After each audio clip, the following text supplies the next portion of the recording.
बच्चों हम आपको मेंडेलियन रेशियोज के बारे में बता चुके हैं, जिसमें आपने 3 लॉज पढ़ लिए थे।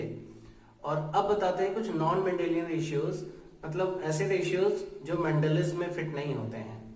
जब मेंडल ने अपने एक्सपेरिमेंट्स किए थे, उन्होंने ऑब्जर्व किया था, तो उनको पी प्लांट्स में ये रेशियोज मिले थे, मोनोहाइब्रिड क्रॉस के, डायहाइब्रिड क्रॉस के। बट उसी तरह के ऑब्जर्वेशन जब दूसरे प्लांट्स में देखे गए, उन्हीं एक्सपेरिमेंट्स को उसी तरह से किया गया दूसरे प्लांट्स में, तब इस तरह के रेशियोज नहीं मिले हैं। तो इनको हम नॉन मेंडेलियन रेशियो कह सकते हैं, या फिर इसमें एक है इनकम्प्लीट डोमिनेंस। इनकम्प्लीट डोमिनेंस,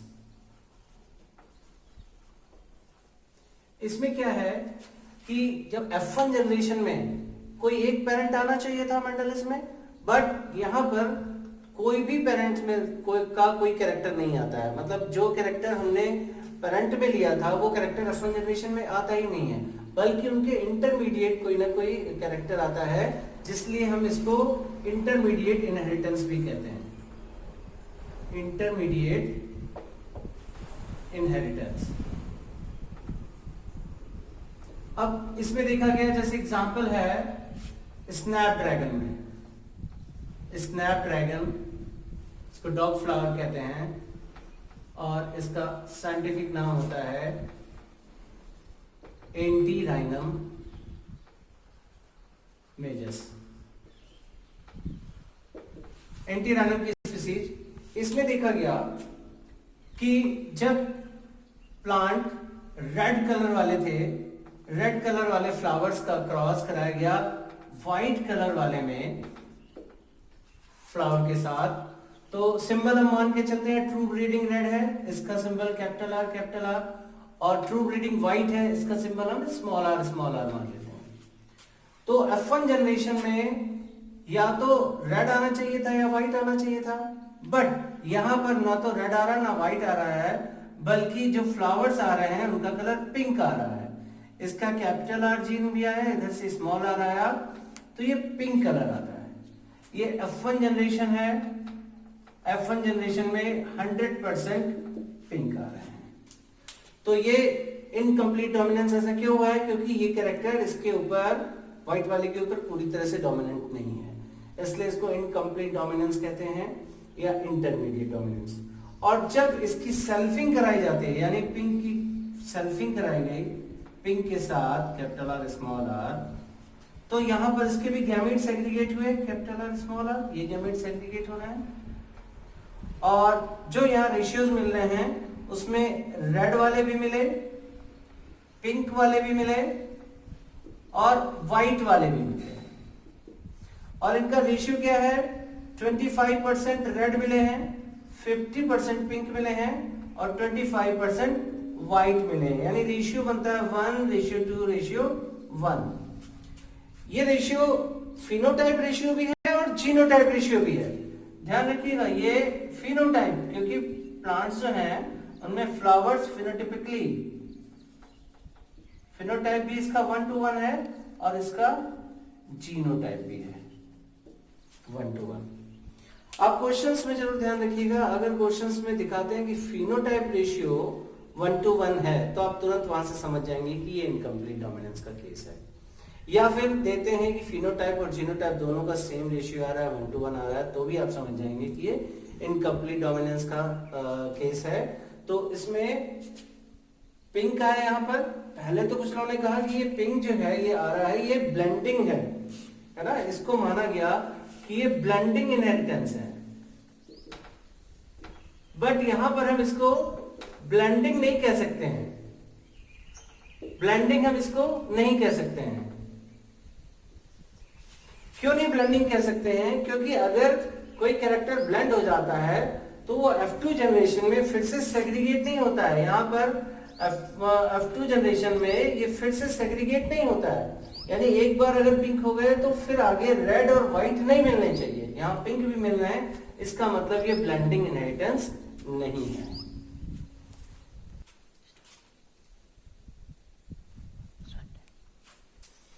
तो ये आपने देखा इनकम्प्लीट डोमिनेंस का केस है, जिसमें 1:1 रेशियो आता है, जीनोटाइप भी फिनोटाइप भी।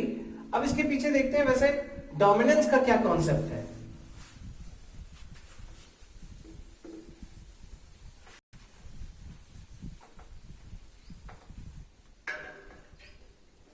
कॉन्सेप्ट ऑफ डोमिनेंस, एक्चुअली कोई जीन होता है, उस जीन का कोई ना कोई प्रोडक्ट होता है। जैसे ये सबस्ट्रेट है, इस सबस्ट्रेट को प्रोडक्ट में बनने के लिए किसी न किसी एंजाइम की जरूरत होती है। ये इस एंजाइम की हेल्प से, ये एंजाइम है, और ये एंजाइम कब बनता है? ये एंजाइम जब इसके लिए कोई जीन होता है, और उसके लिए जीन है जी। ये जीन जब इसका प्रोडक्ट बनता है, एंजाइम बनता है, तब कोई भी सबस्ट्रेट प्रोडक्ट में कन्वर्ट हो जाएगा। अब मान लेते हैं किसी ऑर्गेनिज्म के पास इस एंजाइम को बनाने के लिए जीन है, ये इसका नॉर्मल जीन है, ठीक है। अब इसका अल्टरनेट, क्योंकि कोई भी ऑर्गेनिज्म होते हैं तो डिप्लॉयड ऑर्गेनिज्म है, डिप्लॉयड ऑर्गेनिज्म में इसके लिए दो जीन होते हैं, एक पेरेंट से और दूसरा एक फीमेल पेरेंट से मिलेगा, तो दो जीन होते हैं। तो ये नॉर्मल जीन है। अब कभी कभी क्या होता है, इस नॉर्मल जीन से थोड़ा सा जीन में कुछ चेंजेस हो गए हैं, तो उसकी वजह से जो दूसरा उसका एलील बन रहा है वो या तो नॉर्मल हो सकता है या लेस एफिशिएंट हो सकता है, लेस एफिशिएंट, या फिर नॉन फंक्शनल एंजाइम प्रोड्यूस करने वाला हो सकता है, नॉन फंक्शनल एंजाइम प्रोड्यूस करने वाला, या फिर नो एंजाइम, कोई एंजाइम प्रोड्यूस करने वाला हो सकता है। ये इसका अल्टरनेट दूसरा एलील है। तो अगर किसी ऑर्गेनिज्म में एक उसको जीन मिल रहा है, एक पेरेंट से नॉर्मल जीन मिल रहा है, दूसरा भी पेरेंट से नॉर्मल जीन मिल रहा है, तो ये नॉर्मल फिनोटाइप शो करेगा, नॉर्मल फिनोटाइप। अगर इसको एक पेरेंट से नॉर्मल जीन मिल रहा है और दूसरे पेरेंट से नॉर्मल नहीं बल्कि लेस एफिशिएंट जीन मिल गया, आप ये कह सकते हो उसको, तो भी ये नॉर्मल जीन, क्योंकि इसके पास ये एक नॉर्मल जीन है, इसका अनमॉडिफाइड फॉर्म है, ये अनमॉडिफाइड फॉर्म है, और ये जो फॉर्म है ये मॉडिफाइड फॉर्म हो जाती है। तो अनमॉडिफाइड के साथ मॉडिफाइड फॉर्म भी आ रही है, तो भी ये नॉर्मल प्रोडक्ट बनाएगा। ऐसे ही केस में हम इस जीन को कहने लगते हैं डोमिनेंट जीन, क्योंकि यहां पर इस जीन ने अपना इफेक्ट दिया, तो हम इसको नॉर्मल जीन कहने लगेंगे, ये डोमिनेंट जीन। और अगर यहां पर दोनों पेरेंट से नो एंजाइम फंक्शनिंग वाला या नो एंजाइम वाला ये जीन मिलते हैं, यानी मॉडिफाइड जीन एक पेरेंट से मिला, दूसरे से भी मिल गया, तो फिर एंजाइम नहीं बनेगा, नो प्रोडक्ट, प्रोडक्ट नहीं बनेगा, और प्रोडक्ट नहीं बनेगा तो ऐसी कंडीशन में हम इसको रेसेसिव कह देते हैं। तो ये किसी भी जीन की फंक्शनिंग या नॉन फंक्शनिंग पे डिपेंड करता है कि उसका जो नॉर्मल एलील है वो कैसा है। तो इसीलिए ये डोमिनेंट होते हैं, और यहां पर भी हम इसको कहने लगते हैं डोमिनेंट, और ये इसको हम रेसेसिव कहने लगते हैं।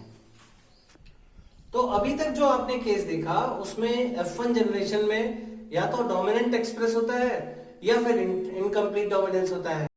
लेकिन कुछ ऐसे भी केस मिले हैं जिसमें ऑफ F1 जनरेशन में या अगली ऑफ स्प्रिंग में दोनों के दो जीन होते हैं और दोनों के दोनों डोमिनेंट अपना अपना फिनोटाइपिक इफेक्ट छोड़ते हैं। इसको कोडोमिनेंस कहते हैं, कोडोमिनेंस।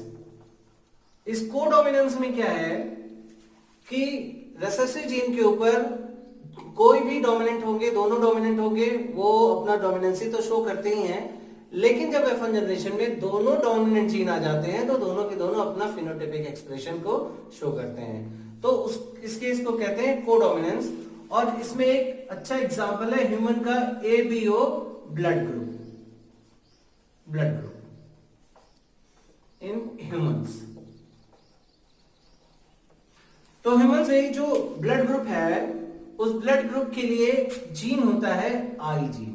ये जीन है आई जीन, और ये जीन अगर ये आई जीन आई ए की फॉर्म में है तो ये एक शुगर प्रोड्यूस करता है, और ये शुगर होती है आरबीसी की मेम्ब्रेन के ऊपर।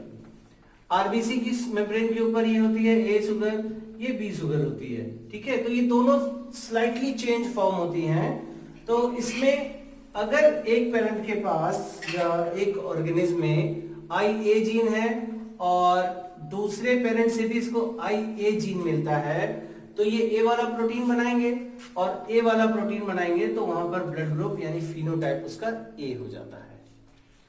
अगर एक पेरेंट से किसी ऑर्गेनिज्म में ए वाला जीन मिलता है और दूसरे पेरेंट से इसको IO वाला जीन या स्मॉल आई इसको कह सकते हैं, ये जीन मिलता है, तो यहां पर ए वाला ओ पे डोमिनेंट शो करता है, इसलिए यहां पर भी फिनोटाइप ए ही होता है।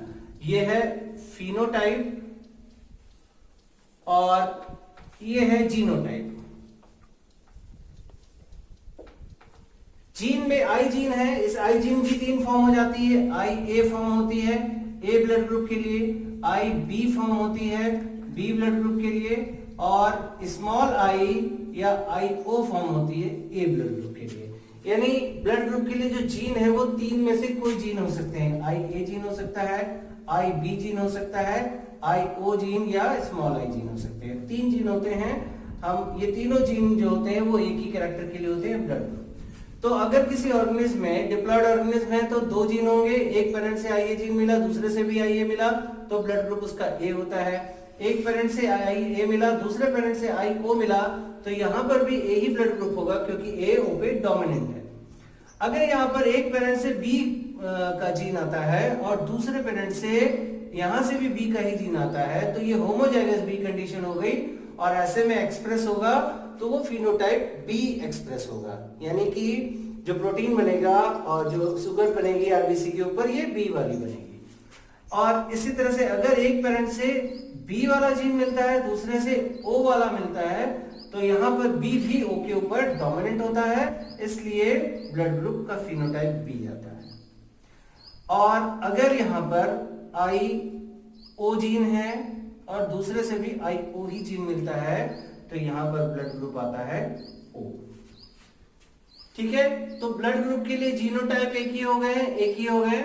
अब अगर यहां पर एक पेरेंट से आई ए जीन मिल जाता है और दूसरे पेरेंट से आई बी जीन मिल जाता है, देखिए यहां पर दोनों जीन है, ये वाला भी डोमिनेंट जीन था O के ऊपर, ये वाला भी बी वाला भी डोमिनेंट था O के ऊपर, तो यहां पर फिनोटाइप आ जाता है ए बी। ये दोनों ही जीन आरबीसी के मेम्ब्रेन पे बनेंगे। तो इस तरह से जो फिनोटाइप होता है वो 4 तरह का फिनोटाइप होता है, ओ और A B. Human blood group में फिनोटाइप 4 टाइप्स के होते हैं, ए बी ओ और ए बी, ये 4 तरह के फिनोटाइप होंगे। लेकिन जीनोटाइप कितने होंगे यहाँ पर? एक जीनोटाइप ये हो गया, दूसरा जीनोटाइप ये हो गया, तीसरा, चौथा, 5वां जीनोटाइप और 6 जीनोटाइप। ये 6 जीनोटाइप होते हैं। जीनोटाइप आप समझ रहे हो, जेनेटिक कॉन्स्टिट्यूएंट। और जीन कितने रिस्पॉन्सिबल है यहाँ पर? 3 जीन रिस्पॉन्सिबल है। तो ह्यूमन ब्लड ग्रुप के लिए 3 जीन है और इसी को हम यहाँ मल्टीपल एलील भी कहेंगे। मल्टीपल एलील क्या है ये multiple allele? When more than 2 different forms are found for any character, एक किसी जीन की 2 से ज्यादा फॉर्म मिल रही हैं, तो हम ऐसे एलील को मल्टीपल एलील कहेंगे। यहाँ आपने देखा कि ब्लड ग्रुप के लिए आई ए जीन भी होता है, ब्लड ग्रुप के लिए आई बी जीन भी होता है और ब्लड ग्रुप के लिए आई ओ जीन भी होता है, यानी स्मॉल आई। ये 3 जीन हैं, इसको हम कहेंगे मल्टीपल एलील। तो ये एग्जांपल्स जो आपको मिलते हैं ये नॉन मेंडेलियन इश्यूज के हैं, इसमें आपको मेंडलिज्म फॉलो नहीं होती है। तो यहाँ से एक चीज ये क्लियर हो जाती है कि मेंडल ने जो एक्सपेरिमेंट्स दिए वो एक्सपेरिमेंट्स पी प्लांट के लिए बिल्कुल सही हैं और बहुत सारे ऐसे जीन हैं जो मेंडेलियन प्रिंसिपल को फॉलो भी करते हैं। नहीं फॉलो करने वाले में एक आपने केस पढ़ लिया इनकम्प्लीट डोमिनेंस का और एक पढ़ लिया कोडोमिनेंस का। तो एक तरफ आपने देखा कि एक फिनोटाइपिक कैरेक्टर के लिए एक से ज्यादा जीन है, वो एक कैरेक्टर को कंट्रोल कर रहे हैं। ऐसा भी होता है कि जहां एक जीन है और उसकी वजह से कई फिनोटाइप इफेक्ट भी आ सकते हैं। जैसे स्टार्च सिंथेसिस होती है पी प्लांट में, पी में जो ग्रेन में स्टार्च सिंथेसिस होती है वो एक जीन की वजह से होती है, कैपिटल बी जीन की वजह से।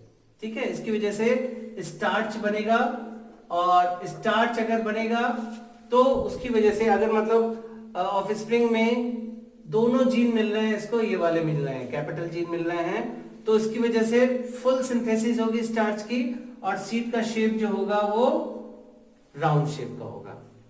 लेकिन अगर एक जीन तो डोमिनेंट मिल रहा है, दूसरा जीन इसका लेस एफिशिएंट जीन है, तो ऐसे में क्या होगा कि ये स्टार्च की सिंथेसिस पूरी तरह से नहीं होगी और सीड्स थोड़े से छोटे बनेंगे, साइज जो रहेगा उनका थोड़ा छोटा रहेगा साइज।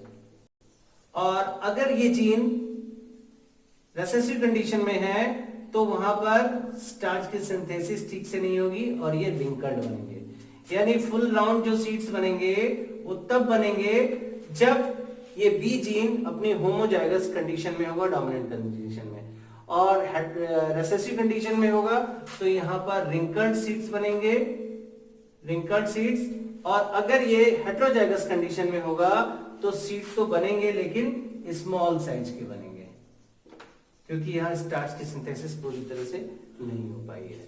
तो एक जीन की वजह से यहां पर अलग अलग तरह के फिनोटाइप इफेक्ट आ रहे हैं, जबकि यहां क्या था कि जीन कई हैं और इफेक्ट एक ही है, तो इसको मल्टीपल एलील कहते हैं। और यहां पर क्या है, एक जीन है और उसके कई इफेक्ट आ रहे हैं यहां पर। अब इसी में हम आपको एक केस और बता देते हैं, ये बैक क्रॉस का और टेस्ट क्रॉस का। क्या होते हैं बैक क्रॉस और क्या होते हैं टेस्ट क्रॉस। ये बहुत ही जरूरी है किसी भी फिनोटाइप का, क्या जीनोटाइप है इसका पता लगाने के लिए ये टेस्ट बहुत जरूरी होते हैं। तो बैक क्रॉस क्या है, जब हम F1 प्रोजेनी का cross either of the parent से कराते हैं, पेरेंट में से किसी भी पेरेंट से क्रॉस कराते हैं, तब इसको बैक क्रॉस कहते हैं। जैसे आपने देखा था टॉल प्लांट मिला और डॉट प्लांट था, इसका जो F1 हाइब्रिड आया था वो टॉल प्लांट था। अब अगर हम इस टॉल प्लांट का क्रॉस कराते हैं दोनों में से किसी भी पेरेंट से, इससे कराएंगे या फिर इससे कराएंगे, तो इसको हम बैक जा रहे हैं इसलिए इसको बैक क्रॉस कहते हैं। बैक क्रॉस, हम F1 प्रोजेनी का क्रॉस यहां पर आइदर ऑफ द पेरेंट करा रहे हैं तो इसको बैक क्रॉस कहते हैं। लेकिन जब हम इस F1 प्रोजेनी का क्रॉस डॉट पेरेंट से कराते हैं, इस वाले पेरेंट से, केवल इस वाले पेरेंट से कराते हैं, तब इसको टेस्ट क्रॉस भी कहते हैं। ये टेस्ट क्रॉस भी है।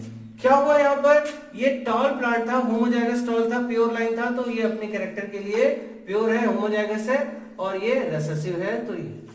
अब हम इसका बैक जा रहे हैं पीछे, तो ये बैक क्रॉस है, ये भी बैक क्रॉस है, बट इस वाले बैक क्रॉस को हम टेस्ट क्रॉस भी कहेंगे, क्योंकि हम यहां पर जो ऑफस्प्रिंग है इसका जीनोटाइप का पता लगाते हैं कि ये जीनोटाइप इसका कैसा है, इसलिए इस वाले टेस्ट क्रॉस को हम बैक क्रॉस भी कर सकते हैं। यहां से आप एक लाइन देख सकते हो, all test cross or back cross,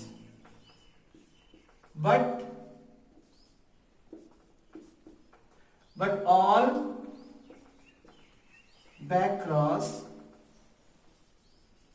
are not test cross। आप ये समझ गए होंगे, कभी कभी जस्टिफाई करने को भी आ सकता है, जस्टिफाई द स्टेटमेंट। तो जितने भी टेस्ट क्रॉस होते हैं, टेस्ट क्रॉस है तो ये टेस्ट क्रॉस बैक क्रॉस तो है ही है, लेकिन सारे के सारे बैक क्रॉस टेस्ट क्रॉस नहीं हो सकते हैं, क्योंकि आप इसको एक्सप्लेन करोगे क्यों नहीं हो सकते हैं। टेस्ट क्रॉस हम तभी कहेंगे जब हम F1 प्रोजेनी का क्रॉस रिसेसिव पेरेंट से कराएंगे। ध्यान रखिएगा आप, ये रिसेसिव पेरेंट है, रिसेसिव पेरेंट से जब क्रॉस कराएंगे तो ये टेस्ट क्रॉस होता है। बट बैक क्रॉस, ये भी बैक क्रॉस कहलाएगा, ये भी बैक क्रॉस कराएगा, इधर ऑफ द पेरेंट से कहेंगे तब ये बैक क्रॉस है। इस वाले को हम टेस्ट क्रॉस नहीं कह सकते हैं, क्योंकि इससे हमें जीनोटाइप का नहीं पता चलेगा। कैसे नहीं पता चलेगा ये हम आपको बताते हैं। देखिए F1 प्रोजेनी है हमारे पास, ये F1 टॉल है, बस हमको इतना पता है। तो हम यहाँ पर चेकर बोर्ड के थ्रू एक बताने की कोशिश करते हैं कि रिसेसिव पेरेंट से करा है, इसके पेरेंट में रिसेसिव था यानी डॉर्फ, यानी इसमें जो जीन थे कंपोजिशन वो स्मॉल टी था, यानी यहाँ गैमेट भी बनेंगे तो ये वाले बनेंगे। और यहाँ पर क्या है ये हमें नहीं पता है, ये हमें नहीं पता है ना। तो अब ऐसे में हम क्रॉस कराते हैं, इस F1 वाले हाइब्रिड का क्रॉस रिसेसिव पेरेंट से कराया, तो ये स्मॉल टी गैमेट तो किसी से भी फर्टिलाइज होने में जाएगा ही जाएगा, बट यहां से क्या आ रहा है ये हमें नहीं पता है। हमें रिजल्ट में क्या मिलता है, रिजल्ट में हमें 50% टॉल मिल रहे हैं और 50% ड्वार्फ मिल रहे हैं। 50% टॉल कब मिलेंगे? जब यहां कैपिटल टी जीन होगा, यहां कैपिटल टी जीन होगा, इसका मतलब यहां पर भी कैपिटल टी जीन ही होना चाहिए। और 50% ड्वार्फ कब मिलेंगे? जब यहाँ स्मॉल टी होगा, यहाँ स्मॉल टी होगा, इसका मतलब यहाँ पर भी स्मॉल टी होगा। तो एक गैमेट कैपिटल टी वाला और एक गैमेट स्मॉल टी वाला होगा, तब हमको यहाँ 50% टॉल और 50% ड्वार्फ मिलेंगे, यानी रेशियो मिलेगा हमको 1:1। इसका मतलब जो F1 टॉल था वो कौन सा टॉल था? हेटेरोजाइगस टॉल था। अगर हम यहीं पर मान लीजिए हमारे क्रॉस करने में जो रिजल्ट मिलता, वो हमें रिजल्ट का कैसा मिलता? रिजल्ट में हमें इधर क्या है हमें नहीं पता, बट हमें यहाँ 100% टॉल मिल जाते। अगर 100% टॉल मिल जाते तो हम यहाँ पर श्योर हो जाते, यहाँ कैपिटल टी है, यहाँ भी कैपिटल टी, यहाँ पर भी कैपिटल टी, यहाँ पर भी। इसका मतलब यहाँ कैपिटल टी है, यहाँ कैपिटल टी, तो ये होमोजाइगस टॉल होता। होमोजाइगस टॉल हमें पता चल गया जब हमको रिजल्ट में 100% टॉल मिल गए, और हेटेरोजाइगस टॉल से हमको पता चल गया कि 50% जब ये मिल रहा है, 50% टॉल मिल रहा है, तो इसका मतलब है कि ये हुआ। तो इसीलिए हम यहाँ पर जो क्रॉस कराते हैं वो रेसेसिव पेरेंट से कराते हैं, किसी भी पेरेंट से नहीं। अगर मान लीजिए हम इसी में टॉल पेरेंट ले लेते, टॉल पेरेंट ले लेते, तो उसका मतलब था ये टॉल पेरेंट का मतलब, और यहाँ पर क्या है क्या नहीं उससे कुछ मतलब ही नहीं रह जाता, क्योंकि यहाँ जो जीन आते वो कैपिटल टी की वजह से यहाँ आ जाते। अब यहाँ कैपिटल टी रहेगा या स्मॉल टी रहेगा, उससे क्या मतलब, यहाँ पर भी 100% हमको टॉल मिलते और इस केस में भी हमको 100% टॉल मिलते।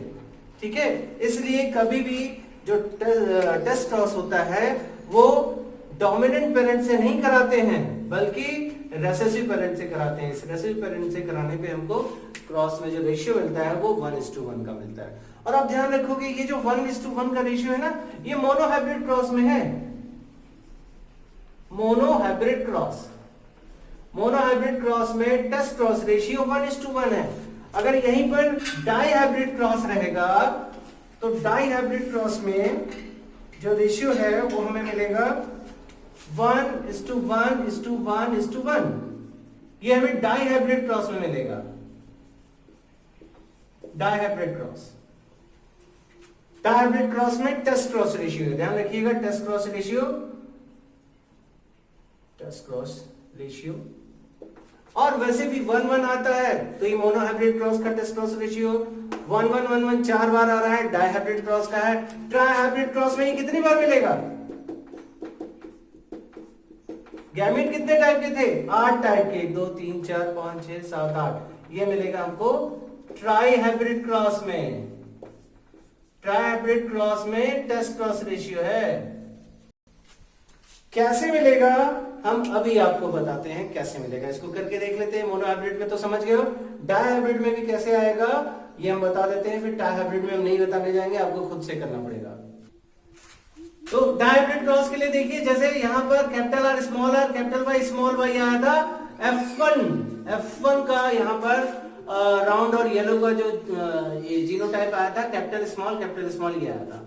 अब इसका टेस्ट क्रॉस कराते हैं, इसका मतलब इसका रेसेसिव पेरेंट ये था, राउंड और ग्रीन, राउंड ग्रीन इसमें रेसेसिव पेरेंट था, और राउंड येलो ये F1 हाइब्रिड है।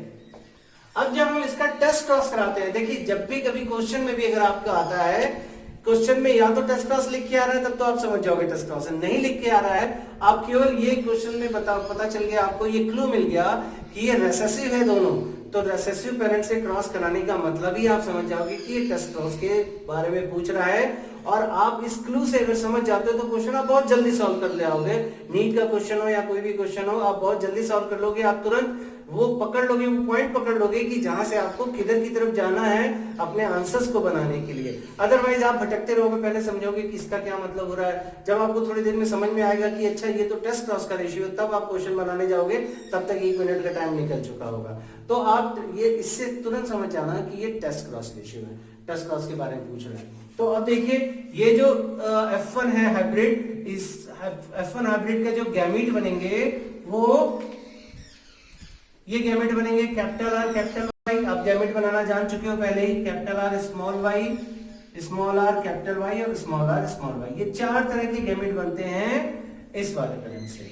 ठीक है, अब इससे कितने बनेंगे gamete? Small R small Y, small R, हाँ ठीक है, स्मॉल आर स्मॉल वाई, इससे केवल एक तरह के गैमेट बनेंगे, स्मॉल आर स्मॉल वाई। अब अगर इस वाले पेरेंट का ये वाला गैमेट इसके साथ क्रॉस करता है तो फिनोटाइप में क्या आएगा? राउंड और येलो। अगर ये इसके साथ क्रॉस करेगा तो राउंड ग्रीन फिनोटाइप आएगा। और अगर ये वाला इसके साथ क्रॉस करेगा तो small R capital Y small I, यहां से रिंकल्ड हो जाएगा, रिंकल्ड, और यहां से येलो हो जाएगा। और ये स्मॉल आर ये आता है तो यहां पर रिंकल्ड ग्रीन जाएगा फिनोटाइप।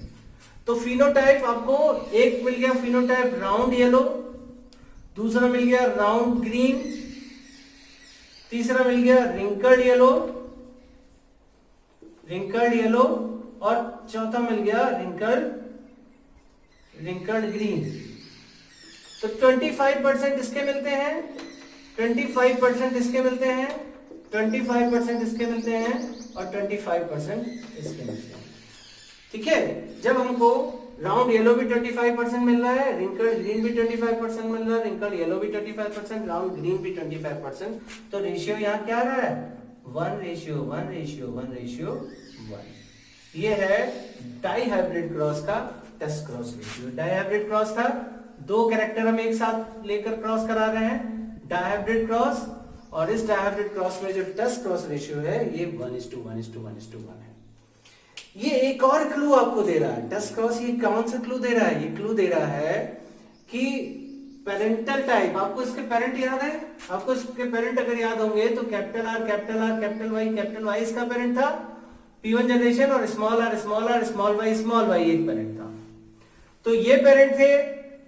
अब राउंड येलो पेरेंट है ये, और रिंकल्ड ग्रीन पेरेंट है ये। बाकी ये दो कौन से हैं? ये दोनों के दोनों हाइब्रिड हैं। ठीक है, आप यहां देख रहे हो कि चाहे वो पेरेंटल टाइप हो, चाहे वो रिकॉम्बिनेंट टाइप हो, दोनों की प्रोबेबिलिटी इक्वल होती है। ये इससे क्लू मिल रहा है कि प्रोबेबिलिटी चाहे वो पेरेंटल क्रॉस हो, चाहे वो रिकॉम्बिनेंट टाइप हो, क्योंकि पेरेंट में हमने राउंड और येलो लिया था, राउंड ग्रीन नहीं लिया था, रिंकल्ड ग्रीन लिया था, रिंकल्ड येलो नहीं लिया था। ये तो रिकॉम्बिनेशन से बने हैं, सक्सेसफुल प्रोडक्शन में रिकॉम्बिनेशन होता है, तो वही रिकॉम्बिनेशन से बने हैं। इसलिए रिकॉम्बिनेंट की भी प्रोबेबिलिटी उतनी ही है जितनी की प्रोबेबिलिटी यहाँ पर पेरेंटल टाइप की है। अगर हम पेरेंटल टाइप की यहाँ पर प्रोबेबिलिटी देखें तो 25% इधर से, 25% इधर से, यानी पेरेंटल टाइप हमको मिल रहा है 50% और रिकॉम्बिनेंट टाइप भी हमको मिल रहा है 50%। ठीक है, तो हमको जब नॉर्मल क्रॉस रहता है, यानी अगर कोई भी क्रॉस मेंडलिज्म को फॉलो कर रहा है, मेंडल के क्रॉस को फॉलो कर रहा है, तो मोनो हाइब्रिड क्रॉस में आपको 50% 50% 1:1 का रेशियो मिलेगा। डाई हाइब्रिड क्रॉस में आपको 1:1:1:1 का रेशियो मिलेगा। ट्राई हाइब्रिड क्रॉस में आपको 12.5 यानी कि 8 बार 1:1:1:1 का रेशियो आएगा। और ये डाई हाइब्रिड क्रॉस था यहाँ पर, ये 1:1:1:1 का ये तभी आएगा जब genes are independently assort, genes independently assort हो रहे हैं और मेंडलिज्म को फॉलो कर रहे हैं, तब तो ये इक्वल प्रोबेबिलिटी होगी। अगर क्वेश्चंस में थोड़ा सा ट्विस्ट करते हैं और वो बताते हैं कि parental combination more than 50%, more than 50% का मतलब ये 25 मिला दो तो 50 होना चाहिए, बट ये 50 से ज्यादा हो रहा है और रिकॉम्बिनेंट टाइप जो है वो 50 से कम हो रहे हैं, तो तुरंत वहां से आपको क्लू मिल जाना चाहिए कि ये लिंकेज का टॉपिक है। लिंकेज हम आपको आगे बताने जाएंगे अभी। लिंकेज कब हो जाएगा? जब पेरेंटल कॉम्बिनेशन ज्यादा आएंगे, रिकॉम्बिनेंट कम आएंगे, तो वो लिंकेज का टॉपिक होता है। ठीक है, लिंकेज के बारे में आपको नेक्स्ट वीडियो में बताएंगे, बट यहां आप समझ लो कि डाई हाइब्रिड क्रॉस का टेस्ट क्रॉस रेशियो 1:1:1:1 है। मतलब कि चाहे वो पेरेंटल कॉम्बिनेशन हो, चाहे वो रिकॉम्बिनेशन हो, उनकी प्रोबेबिलिटी इक्वल होती है। ये मेंडेलियन रेशियो है। तो आज के इस लेक्चर में मैंने आपको बताया, 4 चीजें बताई हैं इसमें एक मैंने बताया इनकम्प्लीट डोमिनेंस, दूसरा बताया को डोमिनेंस, और एक टेस्ट क्रॉस आपने समझ लिया, और दूसरा बैक क्रॉस कर लिया। ठीक है, ये टॉपिक आपने इसमें देखे। नेक्स्ट लेक्चर में हम आपको दूसरे और टॉपिक्स बताएंगे जो इसी चैप्टर के रहेंगे, प्रिंसिपल्स ऑफ इनहेरिटेंस के। Thank you.